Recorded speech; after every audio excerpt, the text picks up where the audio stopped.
Welcome to Pokemon Go Ahead, it's your boy Cheeklay, and in today's video, we are going to rank every single event in Pokemon Go throughout the month of March from worst to best. I'm pretty much ranking those based on my opinion and based on my experience playing this event, and I'm also going to talk about, the bonuses and the features, gameplay experience, participation, and positive and negative feedbacks for each event. We could also take in consideration some additional monetized content, although it's optional to buy tickets or time research tasks. And we're primarily just talking about free events. So if we're not mentioning the City Safari events, it's because it's a pay ticket and you have to travel. So we are going to exclude City Safari events on this list. So before we go ahead and talk about the worst event and work our way up to the best, be sure to subscribe, hit the bell, and let us know in the comments below what was the best event in your opinion, and what was the worst? Now with that being said, there are 11 events that we're going to rank,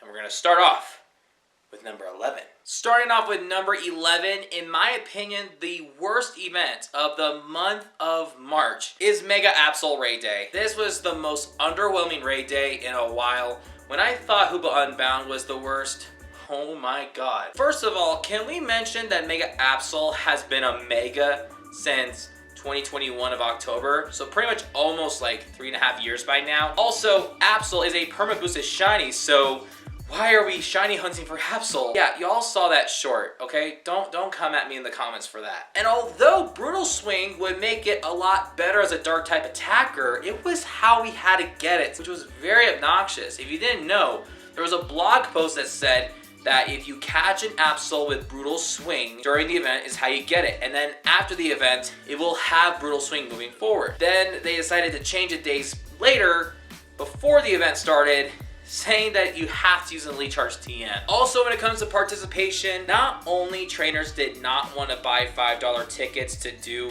more free battles and all that stuff, they also didn't want to buy remote raids. They just did like 6 free raid passes and called it a day. Now coming at number 10 is the Global Unova Tour event. Now some of you guys may not see it as an event that should count, but at the end of the day, it was a free event for everyone. Now despite the fact that this was a free event, the Unova Tour experience should have been a Unova Tour experience. Especially when it comes to catch rates for raid bosses, when it comes to stuff that shouldn't be that overwhelming, and when it comes to shiny odds not sinking down to the bottom of the ocean. Now, I got lucky with shiny Basculin and shiny Pikachu and shiny Deerling. That doesn't mean that the experience made it better, because it was just so underwhelming. Lots of trainers stopped playing during the middle of the day or in the middle of the weekend, and that just really shows how underwhelming it is. Because I'm really sorry, I have to say it, Go Fest events and Go Tour events and City Safaris, like, these events are all about the shinies. So whether it's a paid ticket or a free event, although they didn't say there's an increased shiny rate for Pokemon, like, it's just not fun. Coming at number 9 is the Catch Mastery Archon event. Although it was very exciting to hear that the Catch Mastery is coming back for the first time in like over a year, I felt like the delivery was not on the nail. Archon is shiny boosted in field research and time research tasks, where you just do a certain amount of tasks to complete and get some Archon encounters. Shiny boost was not as high as they expected. I know it's different from a research day, but man, that was so underwhelming. Also, shiny Almanite and shiny Kabuto were also shiny boosted in the wild.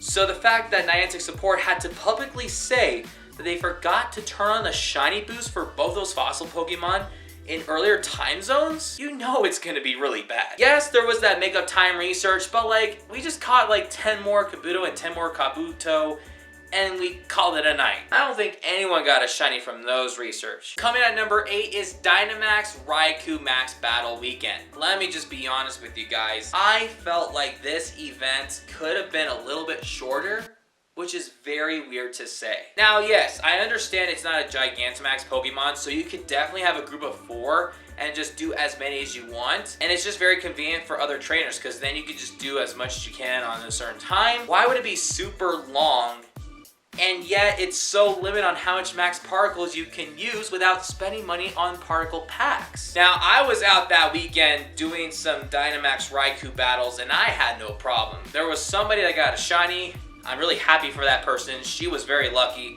But like, it was so short for a long event because despite some bonuses and having the option to buy stuff, you don't have a lot of people that want to do this for long. So like, why was it so long when it could be short? Coming at number 7 is the Powerful Potential event. Now, there was a lot of mixed reviews about this one to start off the month because there were some good things like a new shiny and some bonuses. And then of course, on the other hand, you have like the monetized side of it.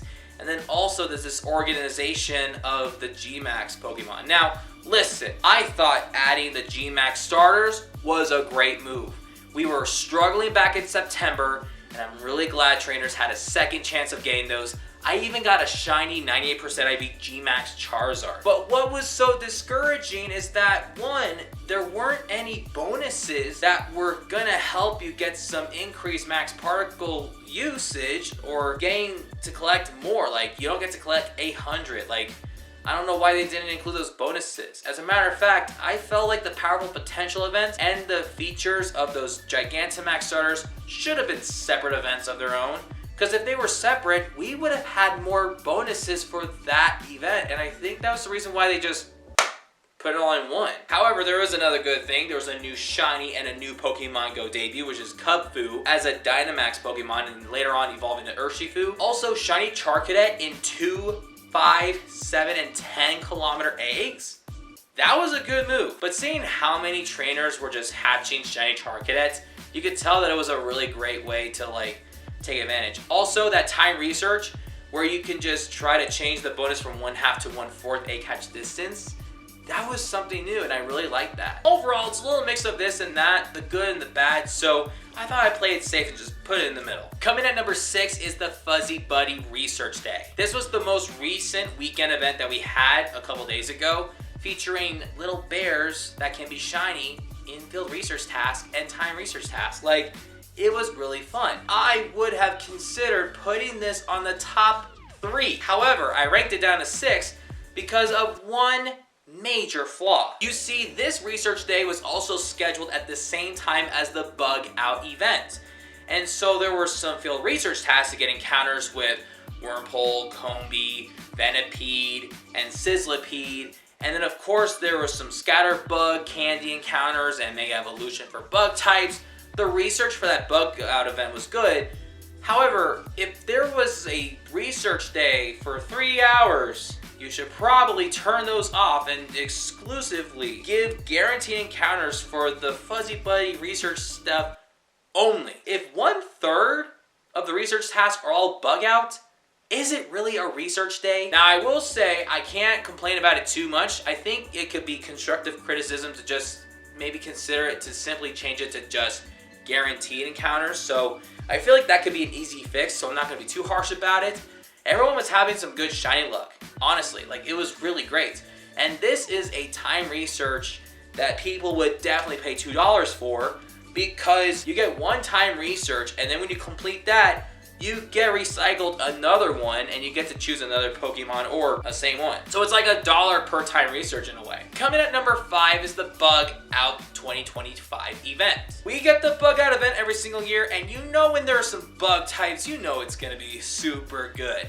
There were some good spawns. We had Venipede, especially since it was shiny boosted. There was Nimble, and then of course there were some research tasks. And I know we talked about the research situation, but there were some good research tasks. You also had a $2 pay time research that was actually worth buying, especially since one of the Pokemon Go encounters was a Heracross, a regional exclusive. Coming at number 4 is Fuecoco Community Day. A brand new shiny starter, a very iconic starter with 3 times catch Stardust. You can never go wrong. Well, at least it would have been ranked higher. The reason why I decided to rank it at number 4 is because of participation. Now you see, it's one thing that certain community ambassadors and like local, players try to arrange times for trainers to get together. And for some of us, like, time is pretty limited. And I know that it's difficult to get together for like more than 3 hours. So when it's out at the same time as Gigantamax Pokemon are during the Powerful Potential event, you really had to flip heads or tails to decide, are you gonna do G-Max with the other 35 trainers? Or are you gonna play Fuecoco Comedy by yourself to get shinies? The answer was simple. you had a go catcher on you while you were doing these raids. I felt like I would have enjoyed POGO Conde a lot more if I didn't spend like a half hour on it, because I know people came out in the bout and everyone was like, oh, we can get some shiny Coco and like candy just by catching things while we battle G-Max Pokemon and all that. But then again, like, it was during the weekend, so we could have done it the day after, but like they decided to do it the day of. I don't know, it was very weird. I guess they were so anxious to get those G-Max Pokemon. I mean, it's not a negative thing. I just think it kind of deducted some participation points. Coming at number 3 is the Festival of Colors events. I'm gonna be honest with you, man.